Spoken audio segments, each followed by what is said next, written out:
Chairman வணக்கம். வணக்கம் தலைவர். வணக்கம்.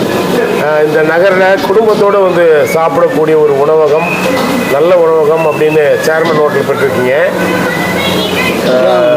நீங்கள் இந்த ஹோட்டல் எத்தனை வருடங்களாக நடத்திட்டு வரீங்க? 38 வருஷம் ஆச்சு.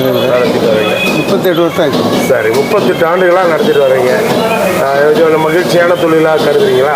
ஆமாம் ஆமாம். சரி சரி, உங்கள் மேலே ஒரு குற்றச்சாட்டு. சொல்லுங்க. உங்கள் கடையில் வந்து லேட்டஸ்ட் சாங்கெல்லாம் எதுவும் கேட்க முடியாது, தலைவர் புரட்சி தலைவர் எம்ஜிஆரோட பாடல்கள் தான் கேட்க முடியும்னு சொல்கிறாங்க. அதை பற்றி உங்கள் கருத்து என்ன? தலைவர் இப்போ நான் தலைவர் ரசிகன். அது இல்லாமல் தலைவர் பாட்டு கேட்டால் எந்த கவலையும் இருக்காது. கவலைகள்லாம் மறந்து போயிடும். நல்ல நல்ல எண்ணங்கள் தோணும். நல்லதே செய்யணும்னு தோணும். 4 பேர்த்துக்கு நல்லது செய்யலான்னு தோணும். ஏழை எளிய மக்களுக்கு உதவி செய்யலாங்கிற எண்ணமெல்லாம் எம்ஜிஆருடைய பாட்டை கேட்டு தான் எனக்கு வந்தது. நான் பல பேருக்கு தர்மம் பண்ணுறேன்னா காரணம் தலைவருடைய பாட்டை கேட்டு தான். அந்த வழியில் வந்ததுனால தான் எனக்கு இந்த நல்ல பேர் ஈரோட்டில் இருக்குது.